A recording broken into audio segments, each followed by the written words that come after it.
Salut, aujourd'hui on parle CRM, trois lettres que tout le monde connaît mais que beaucoup sous-exploitent complètement. Pour certains, c'est juste une base de données un petit peu améliorée.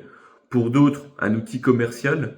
Mais en réalité, un CRM moderne, c'est bien plus que ça. Nous, chez Grosse Canal, on voit beaucoup d'entreprises qui passent à côté d'opportunités simplement parce qu'elles ne comprennent pas véritablement le potentiel de leur CRM. Alors aujourd'hui, nous, on va reprendre les bases, on va voir vraiment qu'est-ce qu'un CRM et comment il peut transformer votre prospection B2B et votre prospection en utilisant le marketing. Alors, déjà, une petite définition rapide. CRM, qu'est-ce que ça veut dire? Ça veut dire Customer Relationship Management. En français, c'est gestionnaire de la relation client, on va dire. Mais en gros, cette traduction, elle ne rend pas vraiment justice à qu'est-ce qu'un CRM moderne peut faire pour vous. Donc pour bien comprendre la valeur et comprendre le problème qu'il résout, c'est plutôt la fragmentation de l'information. Donc imaginez une entreprise sans CRM structuré. Les emails d'un prospect, c'est dans la boîte mail d'un commercial. Les notes d'appel, c'est sur un carnet papier ou dans un Word perso. Les contacts, ils sont gérés dans un Excel partagé ou un Google Sheet, mais c'est pas vraiment mis à jour. Et les échanges LinkedIn, ça reste tout simplement sur LinkedIn. Résultat, un commercial qui part en vacances, c'est une partie de ses connaissances du client qui disparaît. Un prospect qui vous contacte par un nouveau canal qui prend rendez-vous pour vous, avec vous pardon, directement dans un salon, etc. Personne ne se souvient des échanges précédents. Deux personnes ou deux commerciales qui contactent le même prospect, on a l'air complètement désorganisé et ça fait pas très professionnel. Donc en gros, le CRM, il résout le problème en devenant le référentiel unique. Moi, c'est une expression que j'utilise beaucoup, c'est le cerveau partagé un petit peu de votre entreprise. Tout est au même endroit, tout est accessible par tous et en temps réel. Mais en gros, ça, c'est que la première couche. Donc nous, et là, je vais vous expliquer un petit peu les 5 piliers fondamentaux d'un CRM moderne. Et le tout premier, c'est la centralisation. Euh, Dans un CRM bien configuré, chaque prospect a une fiche unique qui regroupe tout. Donc on a déjà les informations de base, les coordonnées, la fonction, l'entreprise, le numéro de téléphone, l'email de la personne, etc. L'historique complet, tous les échanges d'emails, tous les appels qu'on a passés pour lui, qu'il ait répondu ou non, les réunions, les comptes rendus, les documents qu'on lui a envoyés, s'il les a bien ouverts, s'il les a bien cliqués, etc. Et surtout le contexte commercial. À quelle étape il est dans le processus? Est-ce qu'on lui a déjà vendu quelque chose? Est-ce qu'il est en cours? Est-ce qu'on doit le rappeler? Est-ce qu'on doit planifier un rendez-vous, etc., etc. Donc le résultat, c'est que n'importe qui dans l'équipe peut reprendre une conversation exactement là où elle s'est arrêtée, même si un commercial part en vacances, par exemple. Le nouveau commercial, il comprend tout de suite le compte, la fiche de l'entreprise, la fiche du contact en quelques minutes, et il n'a pas besoin de plusieurs jours pour comprendre où l'ancien commercial s'est arrêté. Et surtout, l'information, elle survit au départ des collaborateurs, aux vacances des collaborateurs et surtout au potentiel changement de poste. Donc c'est vraiment la mémoire institutionnelle de toute votre entreprise. Donc ça, c'est vraiment le pilier numéro 1, la centralisation. Le pilier numéro 2, c'est l'automatisation. En gros, si vous pensez à votre journée, combien de temps vous passez à faire des tâches répétitives qui vraiment, vous le savez très bien, ne demandent aucune intelligence humaine. Par exemple, envoyer un email de confirmation après un téléchargement d'une ressource, créer une tâche de rappel pour faire une démonstration au prospect, relancer un prospect qui n'a jamais répondu, mettre à jour le statut d'une opportunité, etc., etc. Ça, c'est des tâches qui sont essentielles, mais qui, en vérité, n'apportent aucune valeur ajoutée. Et c'est exactement ce que doit automatiser un CRM. Je vous donne un exemple. Demain, vous organisez un CRM ou un meeting directement dans vos bureaux. Sans automatisation, vous allez passer sûrement 2-3 heures à envoyer manuellement des confirmations, les rappels, les replays et à créer des tâches pour vos commerciaux, à les recontacter plus tard. Avec un CRM automatisé, tout ça, justement, c'est automatique. 0 minute de travail manuel, c'est-à-dire que l'automatisation ne va pas remplacer l'humain. Elle libère juste le temps sur lequel lui, il doit se consacrer ou là où il y a vraiment une vraie valeur ajoutée. La relation client, comprendre les besoins, la création de valeur, pendant qu'en gros, le CRM, lui, il va vraiment gérer la logistique derrière. Et les commerciaux, voilà, ils se concentrent vraiment pour essayer de convertir ces prospects et de générer du chiffre d'affaires. C'est là où vraiment elle est la plus-value. Troisième pilier, la visualisation. En gros, le CRM, une fois qu'il a l'information, c'est très bien. Mais moi, l'objectif pour vous, c'est que vous puissiez comprendre cette information dans des tableaux de façon très simple. La représentation la plus visuelle qu'un CRM peut vous proposer, c'est le pipeline. Au lieu d'une liste Excel où vous voyez un petit peu votre process de vente visuellement, en gros, là, chaque opportunité, elle a une carte que vous pouvez déplacer étape par étape.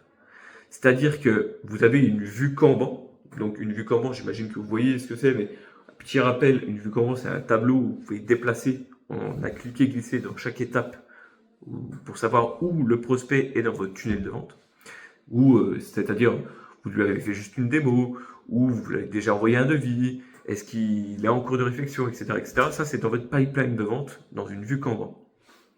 Et du coup, en 30 secondes, ça vous permet de savoir où sont vos deals, où est-ce que ça coince. Si vous avez une vingtaine d'opportunités bloquées suite à des rendez-vous pris, bah, c'est peut-être qu'il y a un problème de closing. Où est-ce que vous devez agir en priorité? Dans quelle étape? Dans quelle étape vous êtes mauvais? Où vous êtes bon d'ailleurs? Et votre prévisionnel de chiffre d'affaires, vous pouvez voir sur ces 20 opportunités, je ne sais pas, si chaque opportunité, il y a un potentiel de 1000 euros de chiffre d'affaires généré, ben vous savez que vous avez potentiellement 20 000 euros de plus-value en attente. Ensuite, vous passez de la réaction, c'est-à-dire quelqu'un peut me dire où on en est, à l'anticipation. Ok, je vois que dans mon pipeline, le goulot d'étranglement, il est ici, donc on va concentrer nos efforts ici.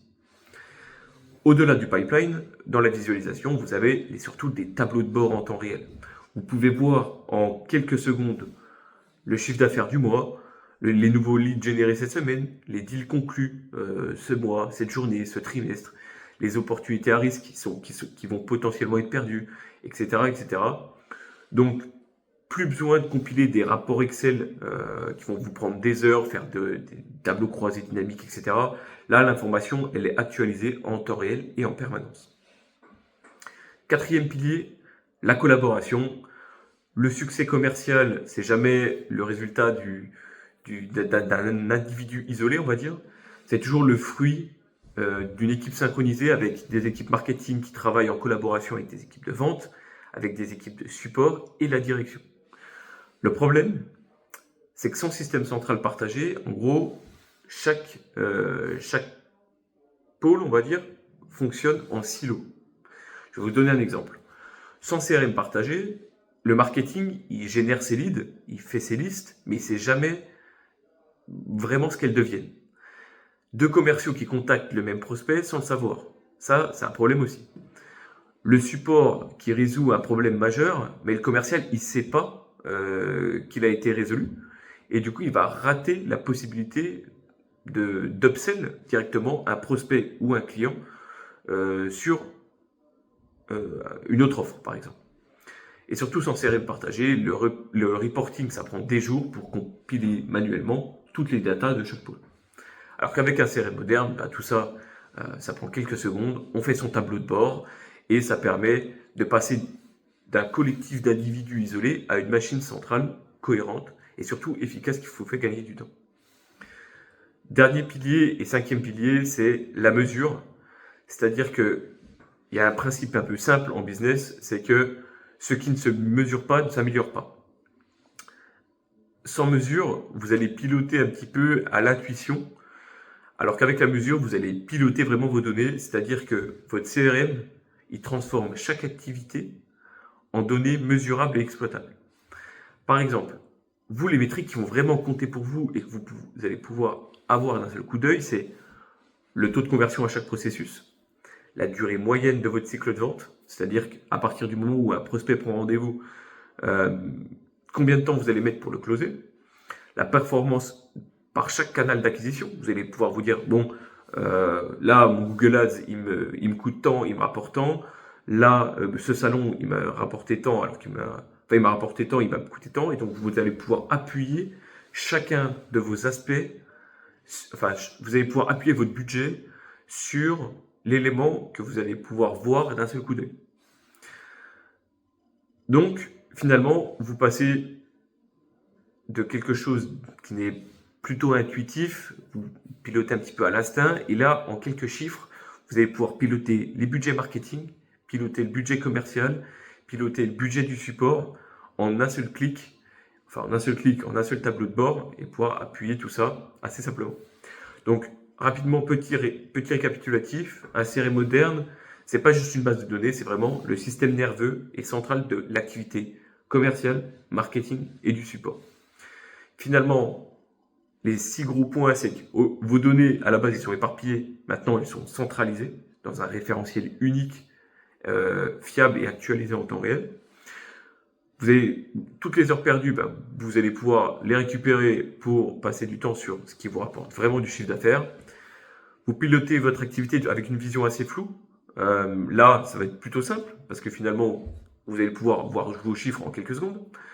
Et les décisions qui sont prises à l'intuition, là, ça va être des vraies stratégies qui sont basées sur de la data que vous allez voir directement. Donc, c'est pas une question de technologie, le CRM, c'est vraiment une question de maturité organisationnelle, je dirais. Et une entreprise en CRM, ça fonctionne à l'instinct, sur la mémoire et l'intuition, alors avec une entreprise avec un CRM, ça va vraiment fonctionner sur la mémoire collective et le partage des données. Donc moi, je vous aurais bien parlé d'HubSpot dans une autre vidéo. Je vais justement vous montrer un petit peu les bases commerciales et marketing dans une prochaine vidéo sur HubSpot directement. Et là, je vous parlerai de scoring de vos prospects, de comment gérer ces tâches, etc., l'automatisation. On va pas s'attarder là-dessus en tout cas. J'espère que ça vous a plu.